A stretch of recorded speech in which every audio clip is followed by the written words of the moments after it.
자, 이번 시간은 이제 2018년 이제 우리 국가직, 지방직, 서울시 그 기출문제를 좀 풀어보도록 하겠습니다. 여기서 이제 작년도, 2018년도죠. 작년도 그 기출문제 중에서 중요한 그 핵심들은 자주 빈출되고 꼭 우리가 80점 구간 문제까지 문제에 해당하는 이런 그 문제를 보도록 하겠습니다. 자, 그러면 우리가 처음 번째 한 30문제인데 시간당 1문제씩 풀 거예요. 그래서 틀린 문제 위주로 이렇게 좀 진행하도록 하겠습니다.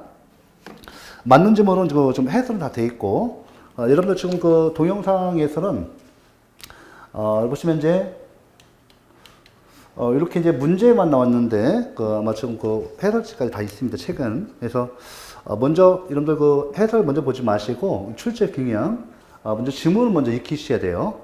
자, 그러면 이제 우리 천천히 보도록 하죠.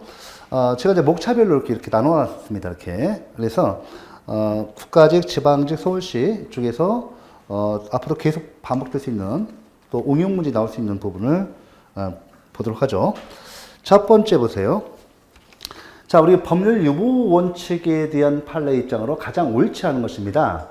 자, 여기 보시면, 여기 이제 우리가 잠깐 보시면 1번, 2번, 3번, 4번 있죠. 먼저 우리가 이제 그 맞는 것부터 볼게요. 먼저 2번 문제 볼까요? 자, 그럼 답을 봐볼까요? 이건 1번은 제가 맨 마지막에 설명드리고 2, 3, 4 쭉 봐볼게요. 자, 2번 문항 보시면 법률 유보 원칙에서 요구들은 법적 근거는 작용법적 근거를 의미하며 조직법적 근거는 모든 행정권 행사에 있어서 당연히 요구된다. 우리가 보통 이제, 우리가 이제 법률 유보, 그러니까 법적 근거, 법률의 근거는 이중적 그 근거를 요합니다. 첫 번째, 모든 행정작용이죠. 모든 행정작용은 이렇게 조직법상의 근거와 그 한계 내에서 해결돼야 돼요. 네, 이거 상식이고, 그럼 우리가 이제, 여러분들 우리가 법치 행정의 원리에서 배웠던 거 있죠. 법치 행정의 원리 첫 번째 법률이 법규 창조력 원칙, 두 번째가 법률 우위 원칙, 세 번째가 법률 유보 원칙이죠. 예, 법률 유보 원칙인데 이 법률 유보는 법률이 근거를 말합니다. 맞죠? 예, 법률이 근거를 말합니다. 요거는 이제 쉽게 말하면 이제 법률이 근거죠. 예, 법률이 근거. 자, 이때 이 법률은 형식적 의미 법률이다 배웠죠, 이게. 형식적 의미 법률이다. 즉, 국회 입법 형식이 법기범인 이 법률을 말합니다. 이것을 형식적 의미 법률이라고 하고, 자, 이때 이 법률 유보 원칙에서 법률의 근거, 법적 근거는 바로 행정작용법적 근거를 의미합니다. 맞죠?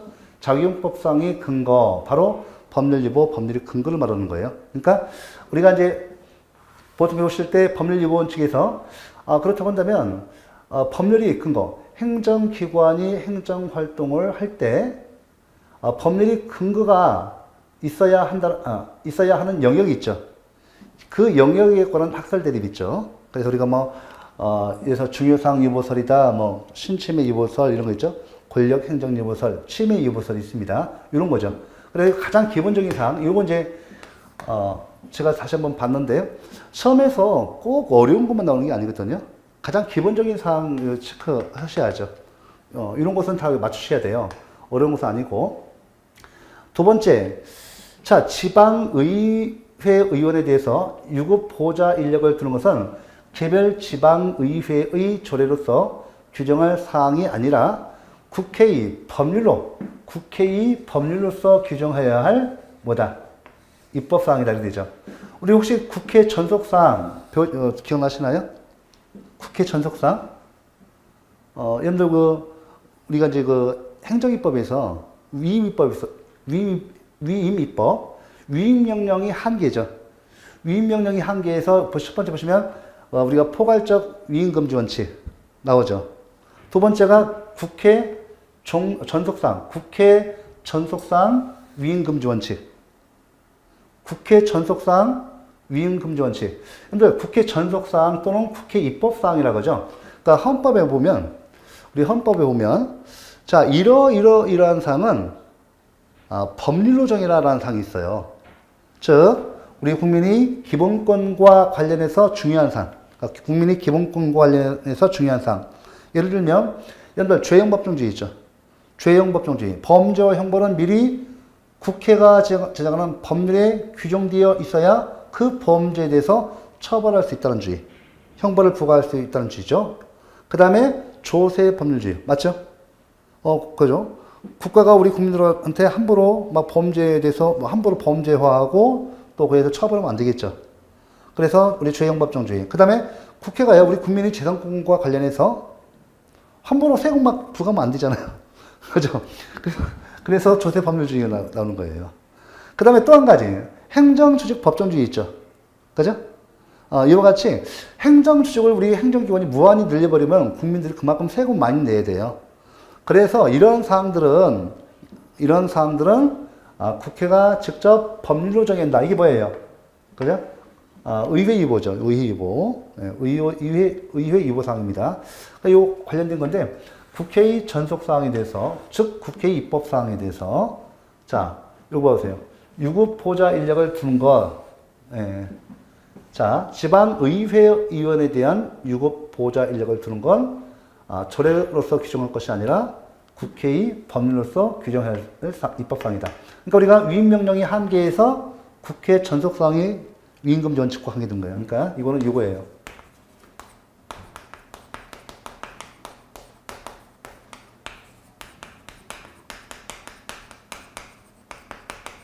이건 바로 위임명령 한계죠. 위임명령 한계예요. 한계 법리에서 배우셨습니다. 2편서 배우셨죠. 그 다음에 네 번째 볼까요?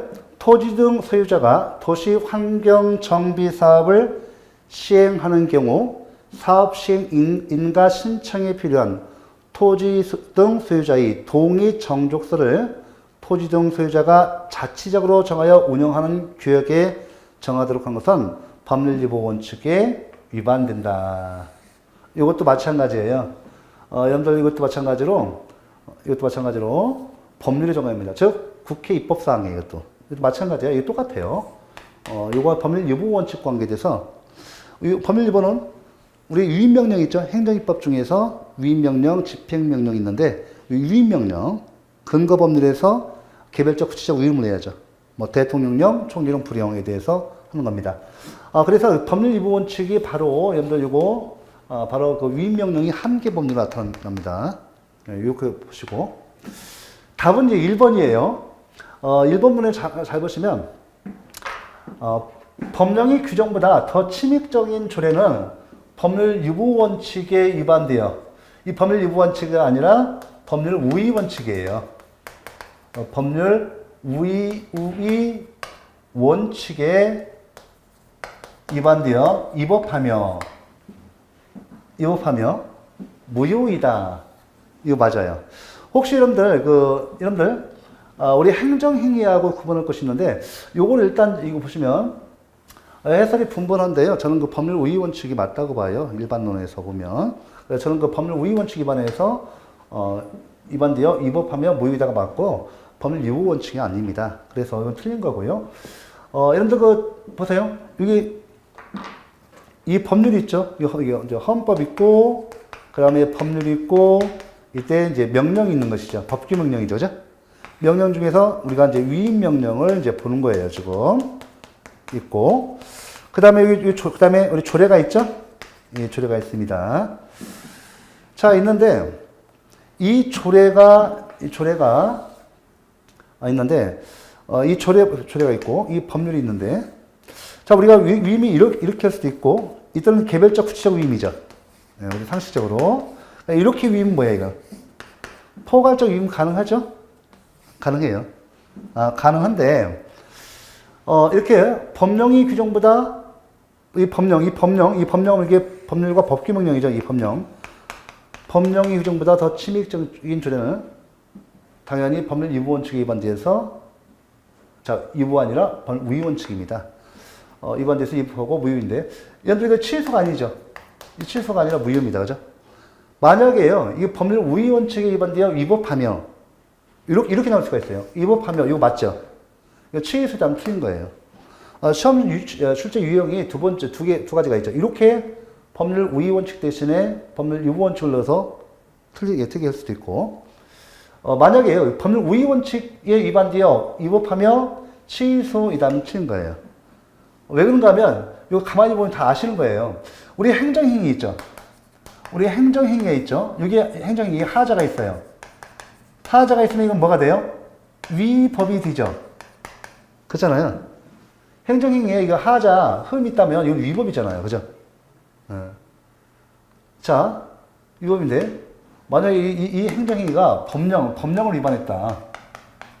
법령을 갖다가 위반했다. 위반한 행정행위는 결국 하자에 있는 행정행위죠. 이건 뭐가 돼요? 위법이 되죠. 위법이 정도는, 자, 우리 중대명백설이죠. 중대명백설. 이렇게. 자, 중대명백설이죠. 이게 현재 통설 판례가 됩니다. 그러면 중대하고 명백한 하자이면 무효인 행정행위 되죠. 맞죠? 중대하거나 명백한 하자, 이 둘 중에 하나면 뭐예요? 취소 사유가 되죠. 그죠? 예, 취소할 수 있는 행정행위 됩니다. 그러니까 요거 이렇게 시험이 나온다든지 아니면 이렇게 바꿔서 날 수 있거든요. 보통 이제 이렇게 취소하면 틀려요. 이때 보시면 보세요. 행정행위 하자로서는 무효와 취소가 있죠. 취소 있죠. 이건 왜 어떻게 이제 공정력. 이 공정력에서 이 취소가 인정되는 겁니다. 그러니까 취소할 수 있는 행정행위는 직권 취소. 쉽게 말하면 취소할 수 있는 행정행위는 권한 있는 기관이 취소 변경하기 전까지 그 유효성을 법정으로 추정해주는 힘이죠. 이 공정력이란 말이에요. 그래서 이 공정력에 의해서 취소가 인정되는 것은 어디에서만? 이 행정행위에서만 인정됩니다. 아시겠죠? 만약에 여러분들 여기 이 비교에서 좀 잘 나와요. 이게 잘 나오는데 만약에요.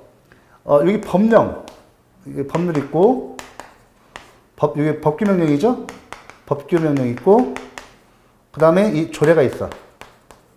여기 위에 헌법이 있죠. 헌법.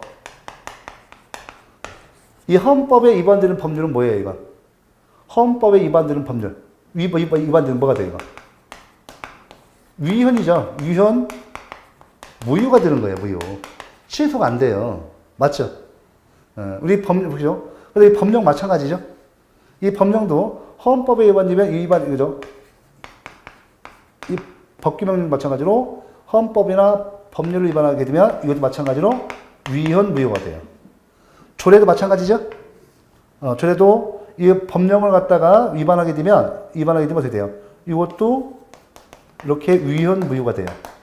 왜? 공정력이 인정되지 않기 때문에. 아시겠죠? 취소가 인정되지 않습니다. 그래서 제가 이게 서울시 문제인데 여기에서 이렇게 한번 그 시험에서 출제될 수 있는 출제 유형을 보통 여기서 잘 잡아요. 잘 나옵니다. 그러니까 우리가 법규명령에 하자가 있으면 무효죠. 취소가 되는 경우 없어요. 법규명령에 하자가 있다. 위헌 위법이 소지가 있는 하자가 있다. 그러면 공정력이 인정되지 않기 때문에 무효가 됩니다. 됐죠? 이렇게 해서 이렇게 해놓으시고 나머지 내용 보시면 돼요. 예. 특히 여러분들 이거 좀 잘 해놓으셔야죠. 예. 자, 이것도 특히 자치적으로 운영하는 기업, 자치기업으로 하면 안 된다는 거죠. 자, 이것은 이거 헌재 결정입니다. 헌법재판소 결정이고요. 이 정도 해놓으시면 되겠습니다. 지금 그 나머지는 해설이 지금 다 판례 돼 있으니까 한번 읽어봐 보세요. 아시겠죠? 네, 자세히 해놓고 있습니다. 자, 이번에는 이제 이어서 자, 여러분들 드디어 이제 행정법이 일반 원칙 나오죠? 여러분들 우리 시험에서 법치 행정의 원리와 관련해서 또 한 문제, 또 행정법이 법원에서 또 한 문제, 그 다음에 이제 행정법 통론에서 가장 출제 빈도가 높은 부분이 있는데 이것이 바로 행정법 일반 원칙이에요. 자, 행정법 일반 원칙인데 여기 특히 행정의 자기 구속의 원칙이 나오죠. 최근에 와서는 행정의 자기구속의 원칙이 종종 잘 출제되고 있습니다. 빈출 정도가 좀 많이 빈출 정도가 높고요. 그래서 요거 이제 행정의 자기구속의 원칙 아니면 신뢰보호 원칙 이 둘 중에 하나 나오고 그 나머지 그 비례 원칙이라든지 평등 원칙 그 다음에 부당 계도금지 원칙 이런 거 좀 평소에 판례 좀 받으셔야 돼요.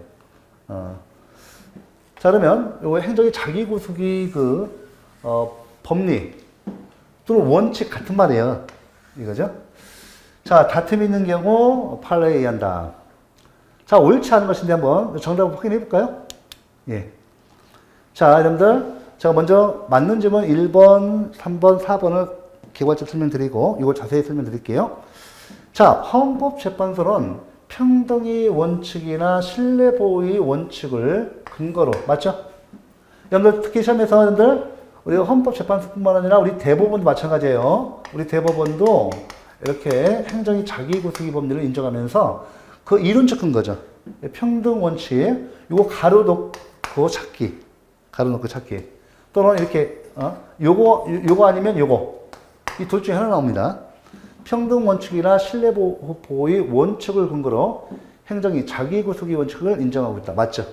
네, 이거 가장 기본적인 것이죠. 여러분들 항상 말씀드리지만, 판례 많이 하시잖아요. 판례 중요하다. 근데 판례를 갖다 판례집 이렇게 막 두툼한 거 볼 필요는 없거든요. 시험 안 나와요. 예. 그래가지고 여러분들 노량진시 가보시면 막 이따만씩 주거든요. 볼 필요 없어요. 안 나와요. 안 나오고 어떤 판례가 나오느냐. 저희 수업 중 교재에 있는 있죠. 교재에 있는 거 판례. 우리 교재 기본서 굉장히 중요합니다. 또 문제집에 있는 거 판례 정도만 보시면 되고요. 1년에 수백 개씩 나옵니다. 저도 못 봐요. 볼 필요도 없어. 왜 그런가 하면 동종사건 판례는요, 우리 대법원에서 동종사건, 유사사건에서 판례 입장이 확고하게 확립된 판결은요, 전원합의체, 대법관 전원합의체 3분의 2 찬성받지 않는 한 판례 변경이 안 나요. 그래서 거의 동종사건에서 같은 판례가 나옵니다. 다만 개별적으로 예외적인 판례 한 개, 두 개밖에 없어요. 그런 것만 체크하시면 되고, 나머지는 저는 밥 먹고 이거지만, 제가 자격증 시험 보러 일부러 가요. 어떻게 시험 나오나 보러. 가면, 거의 이제 물론 다 맞지만, 한 개를 꼭 틀려요. 판례 못 맞춰요. 그 예외적인 거 수백 개, 수천 거 나오는 거 어떻게 맞춰요? 저도 못 맞춰요. 우리 출제위원 교수님들 가셔도 못 맞추십니다. 제가 못 맞추셔요. 한 문제를 못 맞추실 거예요. 아무리 교수님들 하더라도. 됐죠? 이거 잘 나오고, 우리 좀 판례 같은 경우는 그래서 평등원칙, 신뢰원칙을 두고 있는데, 우리 행정법학회 다루서는 행정의 자기구속의 법리의 이론적 근거를 이 평등의 원칙을 들고 있습니다. 아시겠죠? 들고 있는데, 우리 판례는 요거까지도 들고 있다는 거 꼭 아셔야 돼요.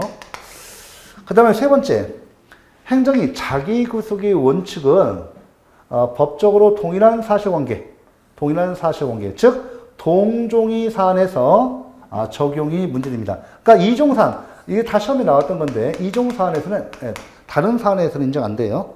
다른 종류의 사안에서는 인정되지 않습니다. 자, 이 주로 재량의 통제 법리와 관련됩니다. 재량 통제 이론으로 나온 겁니다.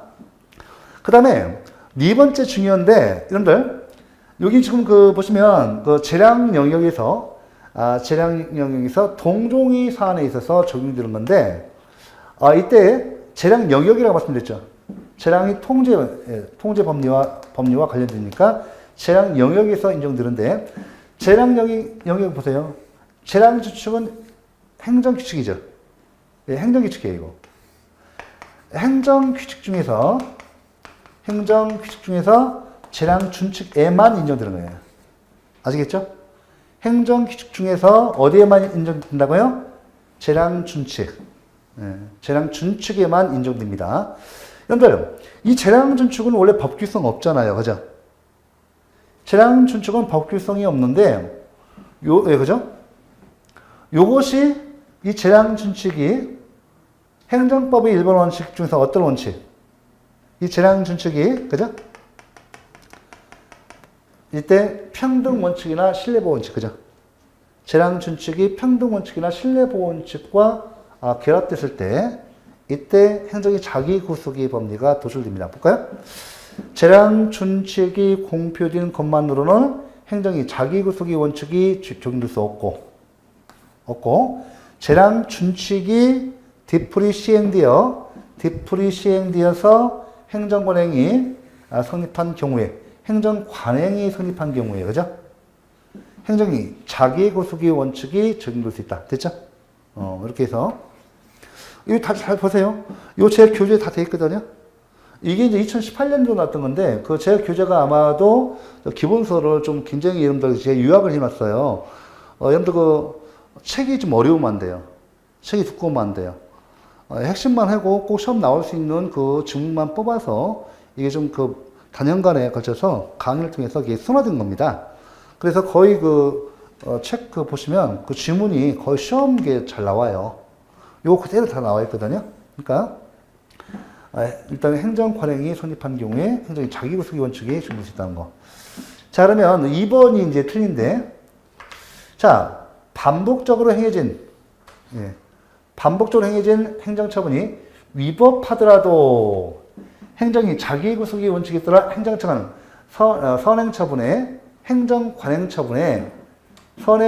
선행적인 행정관행처분에 구속된다. 아니에요.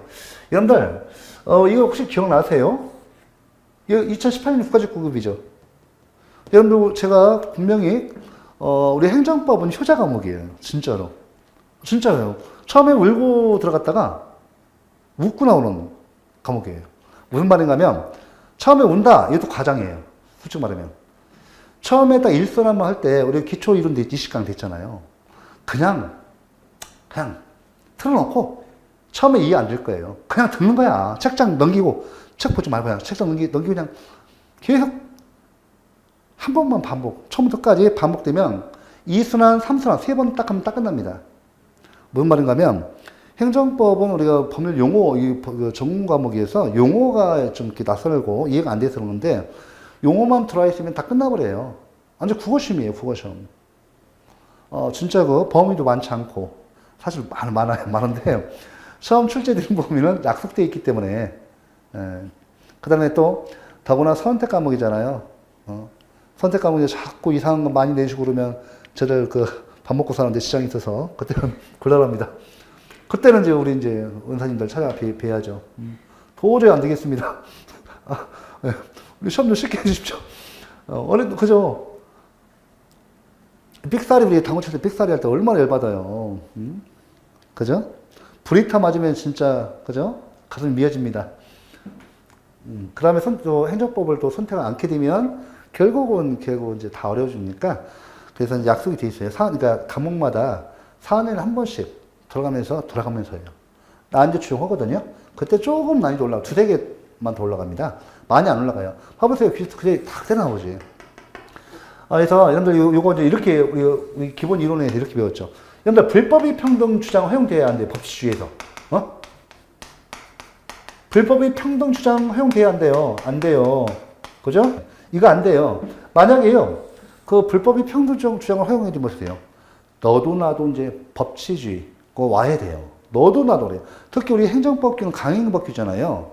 건축법 위반 있잖아요. 이러면 어떻게 옥탑방 불법 증축하죠? 그거 허용해 주잖아요. 다 만들어요. 큰일 나죠. 건축물 같은 경우는 다정히 이용하기 때문에 사고 나면 크게 나잖아요. 그래서 다 엄격하죠. 그래서 불법이 평등 주장 허용 안 돼요. 자, 어때요, 여러분들? 문제 풀어보니까. 네?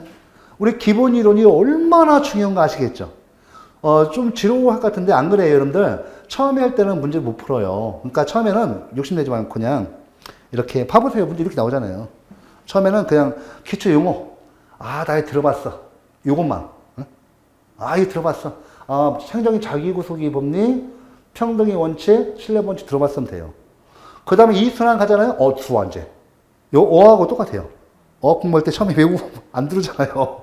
근데 단어 암기하고 하다 보면 싹 들어. 그때부터 공부가 재미있어지거든요. 그러니까 2순환 끝나잖아요. 그러면 이제 1순환 끝나면 완조시면 50% 이제 성공한 거예요. 그래서 다시 2순환 들어간다. 75%. 3순환 한다. 이제 합격. 정말이에요. 진짜. 정말이에요. 보세요. 시험만 이렇게 어떻게 나오나. 이렇게 나오죠? 이런 걸 공부하셔야지 뭐 그 안 나오는 거 왜 하세요? 예, 그래서 우리가 기출 문제가 매우 중요합니다. 반드시 반복 그 출제 가능성이 크기 때문에 그렇습니다. 이거 다 나왔던 거예요. 조금만씩 바꾼 거야, 용어만. 아시겠죠? 좋습니다. 2번 봤어요. 자, 이어서 이제 3번을 보겠습니다. 3번 보시면 실내 보호 원칙 나왔네요. 그죠? 예, 실내 보호 원칙에 대한 설명으로 이렇게 옳지 않은 것입니다. 옳지 않은 것이니까. 자, 그러면 여기도 한번, 자, 정답이 뭔가 한번 봐볼게요. 자, 찍어보세요. 요 내용이 조금 길죠? 자, 요것도 여러분들 다 수업 시간에 이미 다 했던 거예요. 그럼 기본 좀 강의 나가고 있는데. 자, 먼저, 옳지 않은 거니까 옳은 거 2, 3, 4부터 보도록 하겠습니다. 자, 행정절차법과 국세기본법에서는 법령 등의 해석 또는 행정청의 관행이 일반적으로 국민에게 받아들여졌을 때와 관련하여 신뢰보호의 원칙을 규정하고 있다. 제가 수업 시간에 자 말씀드렸어요. 여러분들 신뢰보호 원칙이 이 신뢰보호 원칙은 불문법 원리죠. 이거죠. 이 행정법의 법원에서 불문법은 조리에 해당되는 거예요. 이게 우리 행정법에서는 이것을 행정법의 일반 원칙이라고 하잖아요.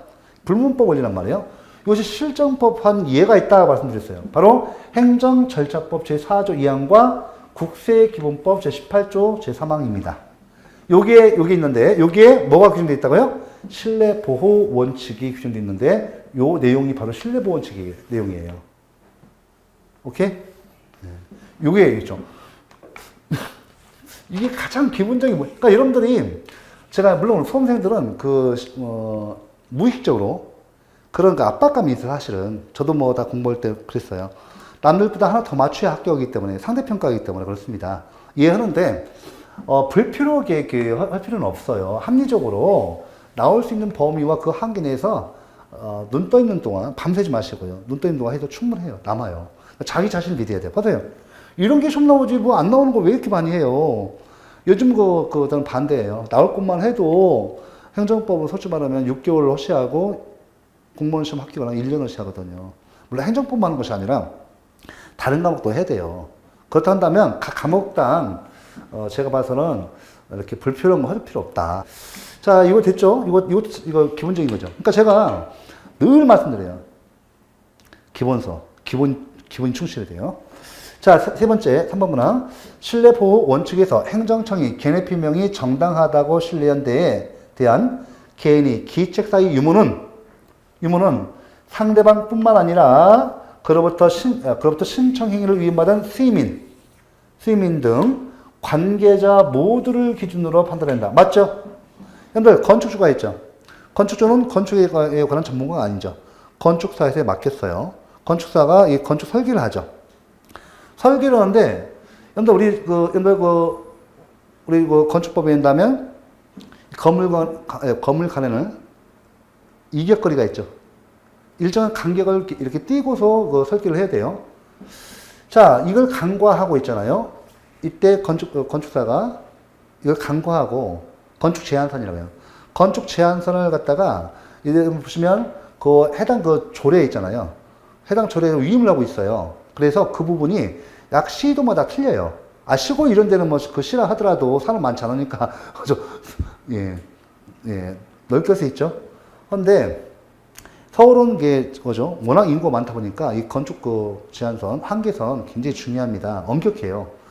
그래서 서울 같은 경우는 이제 서울 마찬가지 조례를 하는데 이 건축사가 이 조례로 정한 건축 한계선을 확인 않고 그냥 설계를 해가지고 자, 이때 건축가를 신청합니다. 우리 건축청에서는 당연히 건축사가 했으니까 그걸 확인했겠지 해갖고 일단 건축허가를 내주죠. 건축허가를 내줍니다. 자, 나중에 보세요. 나중에 딱 봤더니 어떻게 해요? 건축 한계선 위반했어요. 이때 어떻게 돼요? 이때 어떡하죠? 신뢰보호 추정할 수 있어요? 자, 건축사, 우리 이제 건축주가 건축사에게 이렇게 위임해서 건축 설계를 맡겼는데 이 건축사의 기획사유는 이때 곧 건축주의 기책 사유가 되기 때문에 실내보건축을 주장할 수 없습니다. 네. 요거고. 자, 네 번째. 서울지방병무청 총무과 민원팀장이 국외 영주권을 취득한 사람이 상담에 응하여 법령의 내용을 숙지하지 못한 채 민원 봉사 차원에서 현역 입용 대상자가 아니라고 답변하였다면 그것이 서울지방병무청장의 공적인 기뇌표명이라 할 수 없다. 자, 맞죠? 요건 맞습니다. 판례에 있어요. 그래서 우리 이제 교재 것도 보고 이제 문제를 보셔야 돼요. 요거는 이 지문은 3번, 4번 나왔습니다. 그러니까 이렇게 우리가 새로운 거 아니에요. 자, 1번 문항이 좀 문제인데요. 건축허가 신청 후 건축허가 기준에 관한 관계 법령 및 조례의 규정이 신청인에게 불리하게 개정된 경우 당사자의 신뢰를 보호하기 위해 처분시가 아닌 신청시 법령에서 정한 기준에 의하여 건축허가 여부를 결정하는 것이 원칙이다. 틀렸죠? 요거 제가 좀 많이 했던 건데 이것도 좀 판례가 돼 있고 굉장히 많이 설명드렸어요. 요거 이제 이렇게 해야죠. 이 행정법의 효력에서 시간적 효력에서 우리 특별한 게 행정법의 효력으로 배우셨어요. 이거 보시면 여기 행정청이 있어요. 건축청이 있죠. 여기 상대방 갑이 있습니다. 여러분들 우리 행정행위 처분은 처분시법에 근거하는 거예요. 원칙적으로. 자, 보세요. 이 갑이 어떻게 냐면 이 갑이요. 이 갑이 이렇게 허가를 신청합니다. 허가를 갖다가 신청하죠. 이때 당연히 이 허가를 신청할 때 이 신청시법이 있겠죠. 그죠? 신청시법이 있어요. 신청할 때의 법에 의해서 이때 신청하죠. 자, 그런데요. 요것이 보세요. 행정청이 이 처분을 갖다 이렇게 하기 전 법령이 개정됐어요. 법령이 이렇게 개정되어 있습니다. 그러니까 이 처분을 하기 전, 처분을 하기 전에 이렇게 법령이 개정됐어요. 자, 여러분들 여기 보시면 이거 내용 보시면 불리하게 개정됐대요. 불리하게. 신청인에게 불리하게 개정됐대요.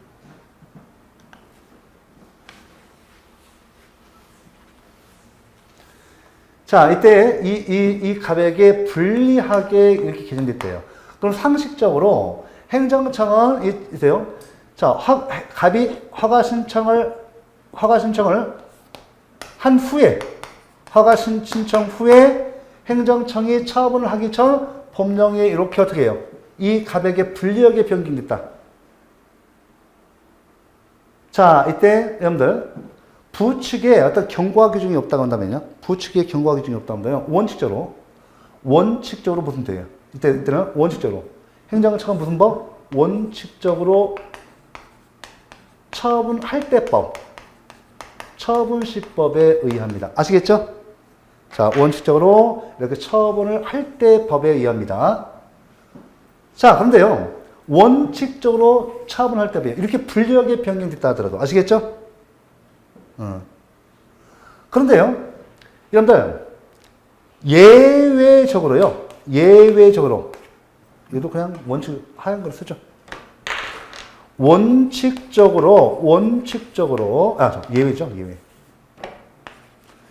예외적으로 신청시법에 의할 수 있는 경우가 있습니다. 자, 이 신청시법 구법이죠. 구법. 또 개정전법 이렇게 나와요. 시험에서 세 가지 나오거든요. 이렇게 신청시법, 구법, 개정전법. 아시겠죠? 이렇게 나올 수가 있어요. 자, 우리 행정청이요. 중요합니다. 행정청이 합리적 이유 없이 지연하다가 이렇게 법령이 개정되면 어떻게 돼요? 그때 누가 억울해, 진짜로? 그죠? 이 갑이 억울하죠? 억울한 사람이에요. 예. 그래서 이때는 예외적으로 행정청이 합리적인 이유 없이 지연하다가 법령이 기능했을 때는 이 사람이 억울한 사람이죠. 그래서 예외적으로 이렇게 신청시법에 의합니다. 요걸 다른 말로 뭐라 해요? 이건 신법, 개정된 법. 아직 이렇게 나와요. 아시겠죠? 이 세 가지 용어를 좀 이렇게 드셔야 돼요. 됐죠? 자, 여러분 꼭 아셔야 돼요. 이렇게 분리할 때, 분리하게 변경 때, 이 소급표 원칙과 관련돼서도 이게 나오거든요. 제가 특별한, 우리 행정법에서 특별한 규정이 행정법의 효력, 여기서 관련돼서 이걸 했던 겁니다. 소급표도 제가 말씀드릴 수 있는데, 일단 이렇게 지금 판례대로 이렇게 원칙과 예외를 알아두시고, 혹시, 이렇게 지금 이 밖에 틀렸죠? 신청시법이 아니라 처분시법이 아시겠죠? 신청할 때 법이 아니라 구법이 아니라 원칙으로 이렇습니다. 분력이 변경됐다 하더라도 이렇게 하는 얘기 꼭 아셔야 돼요. 이런 경우는 행정처의 잘못이니까 구법에 의해서, 신청시법에 의해서 이렇게 신청을 허용해야겠죠. 예. 자, 이렇게 해놓고 이 법에 의해서는 신청이 가능한데 이 법에 의하면 신청이 안 되는 거죠. 신청 요건이 쉽게 말하면 요거는 신청 요건이 변경됐다는 거예요. 불리하게 아시겠죠? 이렇게 하는 거. 그래서 이렇게 신청 요건이 이렇게 불리하게 개정돼요. 분리 개정. 이렇게 된 경우나 하더라도, 그죠? 이렇게 꼭 기억하셔야 돼요. 이건 뭐 많이 나왔던 거예요. 수업 시간에 많이 했던 거고. 자, 그래서 요 이제 그 3번 문항도 다 봤습니다. 자, 내용 이렇게 좀 이해되셨나요? 정리되시죠? 그 기본사가 중요해요. 기본사 중요하고, 나중에 문제 풀이할 때 연습을 하셔야 돼요. 자, 이어서 이제 4번 볼까요? 자, 신고. 자, 제가 수업 시간에 늘 강조드리죠. 신고. 사연의 군법행위. 최근에 와서 거의 사연의 군법행위에서 신고와 관련해서 시험에서 엄청 많이 출제되고 있습니다. 옳은 것이에요, 옳은 거. 그 옳은 것인데, 저한테 볼까요? 자, 여기 4번 볼게요. 숙박업을 하고자 하는 자가 법령이 정하는 시설과 설비를 갖추고 행정청에 신고를 하면 행정청은 공중위생관리법령이 규정에 따라 원칙적으로 이를 수리하여야 하므로 새로운 숙박업을 하려는 자가 기존에 다른 사람이 숙박업 신고를 한 적이 있는 시설 등의 소유권 등 정당한 사용권을 취득하여 법령에서 정한 요건을 갖추어 신고하였다면 행정청으로서는 특별한 사정이 없는 한 이를 수리하여야 하고 기존의 숙박업 신고가 외관상 남아있다는 이유로 이를 거부할 수 없다. 자, 이렇게 돼 있고 요 내용인데 이 신고는 무슨 신고예요? 이건 수리를 요하는 신고이겠죠? 요거. 그럼 일단은 요거는 이제 요 내용을 잠깐 보고요. 놔두고. 자, 틀린 건데 신고는 사연이 행하는 공법행위로 행정기관의 행위가 아니므로 행정절차법에는 신고에 관한 규정을 두고 있지 않다. 맞아요, 틀려요. 그렇죠. 우리 바로 행정절차법상 신고, 자기 완결적 신고가 규정되어 있죠. 그죠? 자기 완결적 신고 또는 다른 말로 수리를 요하지 아니하는 신고, 맞죠? 이렇게 되어 있습니다. 그러니까 수리를 요하지 않는 신고, 자기 완결적 신고, 이렇게 완결 신고, 이렇게 되어 있죠? 이 행정절차법상 신고입니다. 그죠? 이거 있고. 두 번째, 신고의 수리는 타인의 행위를 유효한 행위로 받아들이는 행정행위를 말하며, 우리가 준법률 행위적 행정에서 확인, 공정, 통지, 수리죠?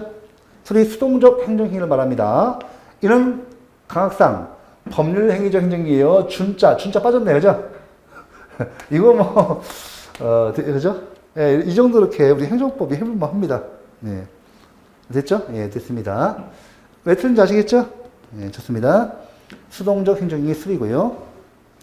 세 번째, 행정절차법상 사전 통지의 상대방인 당사자는 행정청이 처분에 대해서 직접 그 상대가 되는 자를 의미하므로 식품위생법상의 영업자 지위 승계 신고를 수리하는 행정청은 영업자 지위를 이전한 종전의 영업자에 대해서 사전 통지를 할 필요가 없다. 아닙니다. 있습니다. 있죠? 네, 있습니다. 왜냐하면 우리 기존의 영업자 있잖아요. 영업자는 권리를 상실하게 된 자죠. 그죠? 그래서 불이익 처분과 똑같은 거예요.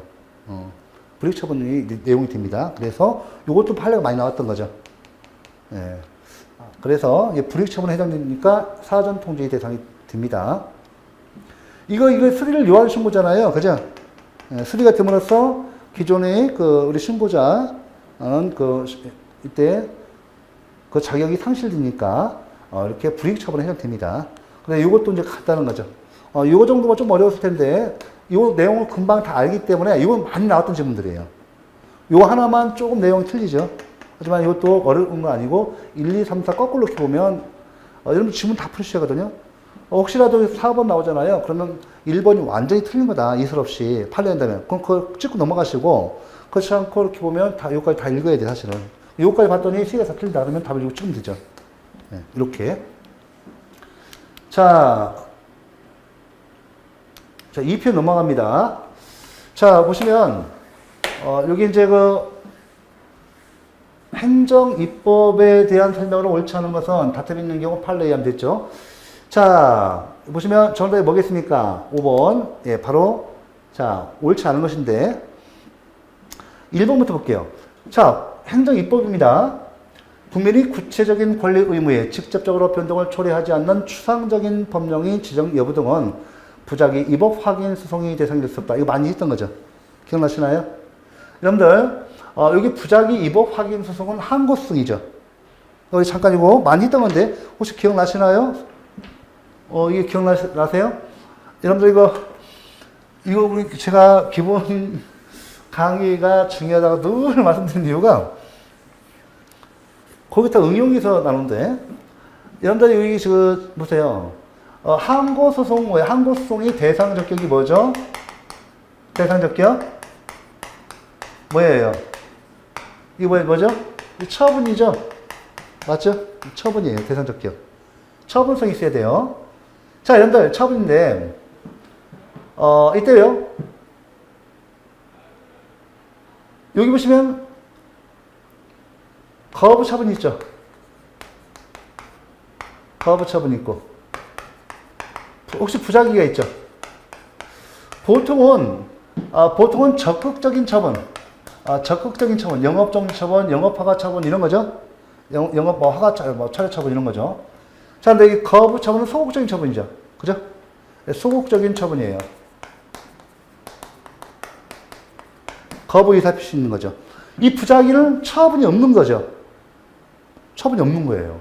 이 처분이 없는 겁니다.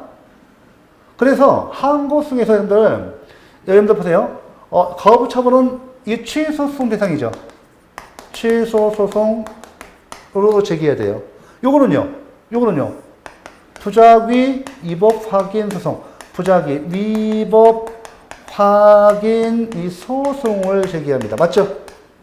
처분이 부작위고, 이 처분이 없는 거예요. 그래서 제가 이거죠. 적극적 처분 있고, 거부 처분, 소극적인 처분, 부작위는 아예 처분이 없는 거죠. 그러니까 우리가 부작위 위법 확인 소송은 처분이 없는 경우에 하는 거예요. 여러분들, 그러면 이거 어때요?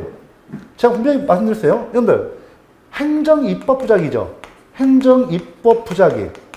입법 행위가 있고요. 행정 입법 행위가 있고, 행정 입법 부작위가 있어요. 부작위 행위가 있습니다. 이건 행정이 처분이 아니죠. 처분이 아니지. 처분이 아니니까 이걸 대상으로 해서 부작위 위법 확인 소송 제기할 수 있어 없어요? 안 되는 거죠. 안 되는 거죠. 그걸 말하는 거예요, 이거. 이거 맞습니다. 이건 현재 우리 판례가 있죠. 우리 대법원. 이거 대법원이 있습니다. 대판 판례 있습니다. 네, 꼭 아시고. 이해 됐죠, 이거? 네, 됐어요. 학생들이 많이 틀려요. 여러분들 그러면 대법원에서 부작위 위법 확인 소송을 제기하지 못한다. 이거 어떻게 돼, 이거? 이때 어디로 가야 돼? 헌재의 헌법소원으로 가야죠, 그죠? 네, 헌법소원으로 갑니다. 이렇게. 헌법소원으로 가야 돼요. 됐죠? 요거까지 좀 알아두시면 좋겠습니다. 됐고. 두 번째. 보건복지부 고시인 구약제급여 비급여 목록 및 급여 상한 금액표는 그 자체로서 국민건강보험 가입자, 국민건강보험공단, 요양기관 등의 법률관계를 직접 조율하는 성격을 가지므로 직접 보세요. 직접 규율하는 성격을 가지므로 항고소송의 대상이 되는 처분에 해당된다. 이거 뭐라 하죠, 우리가? 이거 뭐라 하죠, 이거? 이거 다 뭐라고 해요, 이걸? 그렇죠. 이거 뭐라고 해요? 혹시, 여러분들, 처분적 명령 들어보셨나요? 처분적 명령. 들어보셨죠? 예, 처분적 명령. 이게, 그죠? 처분적 조례 들어보셨죠? 그죠? 처분적 고시 들어보셨죠? 예. 여러분들, 혹시 요거는 뭐냐면, 이 처분적 고시가 나오는데요. 이 처분적 명령 조례 봐보세요. 있고. 여러분들 보세요.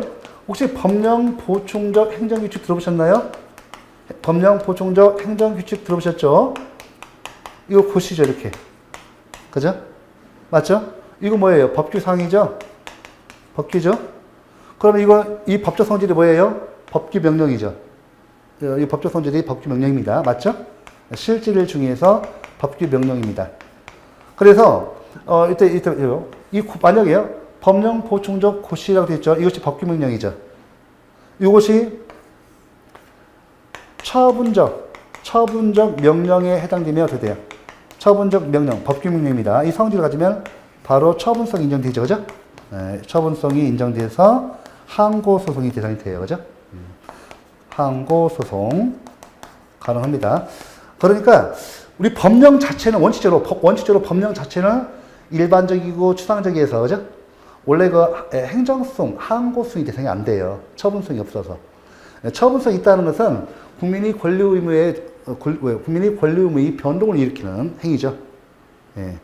국민의 권리 의무에 어떤 직접적인 영향을 일으키는 행위입니다.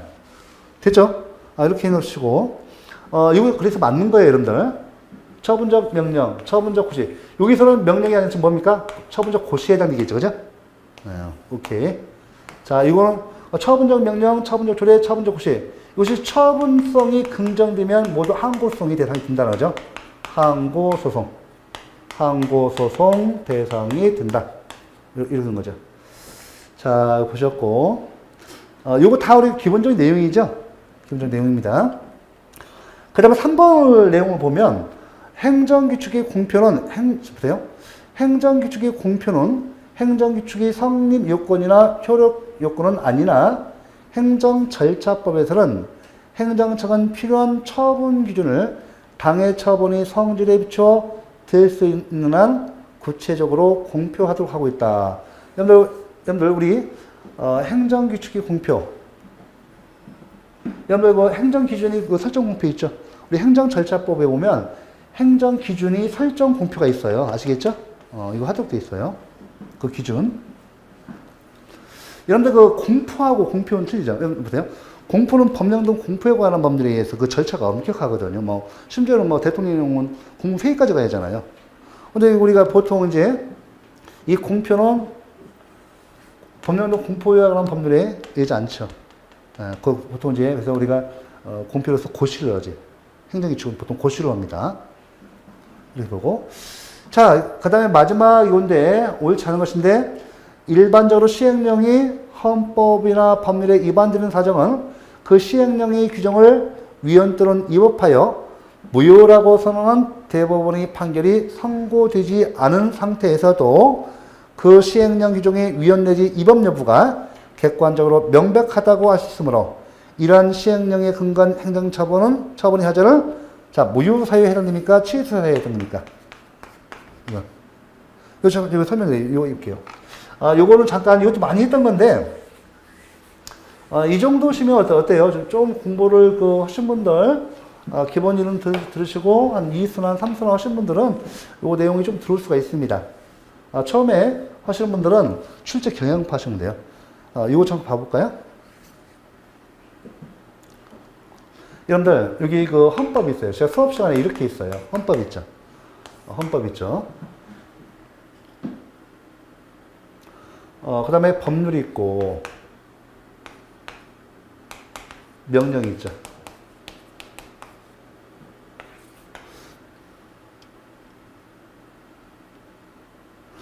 자, 만약에 이거 좀 줄여서 이렇게 할게요. 법률도 명령. 이게 법규명령입니다. 이 법규명령에 여러분들 이 헌법의 위반들은 위헌 소지 규정이 있습니다. 또는 법률, 위법 소지 규정이 있어요. 현재 여기 있습니다, 여기에. 자, 그런데요. 자, 위헌 소지 또는 위법 소지가 있는 이 근거 명령을, 쉽게 말하면 법규 명령을 근거로 해서 우리 행정청이 뭐를 해요? 우리 근거로 해서 행정청이 좀 빼서 이렇게 집행을 하죠. 행정청이 법 집행 행위로서 뭐를 해요? 뭐를 하죠? 그렇죠. 우리 행정행위 처분했다고 합시다. 자, 행정행위 처분했습니다. 처분했어요. 자, 행정청이 법 집행인으로서 이렇게 처분을 갖다가 한 후, 이 처분 후, 행정청의 행정행위 처분한 후에 헌법재판소, 예를 들면 헌재의 위헌 결정, 또 우리 법원이죠. 우리 대법원이 위헌 판결, 대법원이 어떤 위헌 위법 판결이 있다. 위헌 위법 판결이 있다. 이건 예외적인 거죠. 예외적인 거고 이게 원칙이죠. 이렇게 행해졌어요. 그럼 과연 우리 헌법재판소, 우리 대법원은요. 자, 이렇게 위헌 판결을 하게 되면 이 행정행위는요. 결국은 어때요? 결국은 자, 만약에 위헌 판결이 났어요. 이렇게. 요거에 대해서 났습니다. 이렇게 났습니다. 이렇게 났어요. 이렇게 났습니다. 자, 이렇게 되면 결국 우리 행정기관은요. 이 행정행위를 했는데, 처분했는데, 자, 결국은 이 행정기관이 법 집행작용은 하자가 있는 거죠. 이 하자가 있는 위법한 행정행위는 거죠. 됐죠? 예. 결국 하자가 있는 위법한 행정행위를 한 거예요. 그러면 이때 보세요. 이때 위법이 정도 볼까요? 위법이 정도를 보면 중대하고 명백한 하자이면 뭐예요? 이면 무효. 맞죠? 근데 중대하거나 명백한 하자이면 뭐예요? 취소가 되죠. 맞죠? 근데요. 이런 경우는요. 우리 행정기관은요. 보세요. 이 근거 명령이 헌법에 위반되고 또 법률에 위반되는 소지 규정이 있다고 이렇게 생각된다 하더라도, 판단된다 하더라도, 여러분 보세요. 이것이 이와 같이 위헌 소지 위법이 있다는 것을 명백히 알 수 있는 거. 언제예요? 헌법재판소의 위헌 판결이 나야죠. 위헌 결정이 나야죠. 또 대법원이 위헌 위법 판결을 받았을 때 명백해지는 거예요. 그러니까 쉽게 말하면 만약에 그 위헌 위법 판결 받은 이 명령에 근거해서 법을 적용했다고 한다면 분명히 이 행정행위는 중대한 하자가 있는 거죠. 중대한 하자는 있어요, 이미. 그죠? 중대한 하자는 있어요. 하자 있어요. 하자가 있는데 두 번째 요건 있죠. 명백성 요건. 이 중대성 요건은 충족됐고 명백성 요건이 충족됩니다. 요거는 우리 행정기관이 법 적용 집행할 단계에서는요, 명백히 알 수가 없어요. 결국 헌법재판소라든지 대법원이 위헌 위법 판결을 받고 나서야 명백히 여기 이 근거법령이 명백한 하자가 있으면 이때 비로소 알기 때문에, 그래서 뭐가 원칙이라고요? 이게 원칙이에요. 아시겠죠? 원칙. 이것이 예외고. 됐죠? 일단 이렇게 지금 우리 문제를 우리가 5번까지를 봐봤어요. 그래서 무효사유가 아니라 치유사유에 해당됩니다. 사실은 여러분들 이 문제는, 이 지문은 몇 번 나왔을까요? 지금까지? 한 15번, 20번 나왔습니다. 그러니까 불필요한 거 하시면 안 돼요. 그러니까 우리가 이렇게 좀 선정해서 불필요한 거 빼고 시험 나올 것만 하시면 됩니다. 이번 시간은 제가 좀 설명을 좀 많이 하다 보니까 총 30문제인데 제가 시간 나눠서 좀 이번 시간 요거까지 하고 다음 시간에 6번부터 하도록 하겠습니다.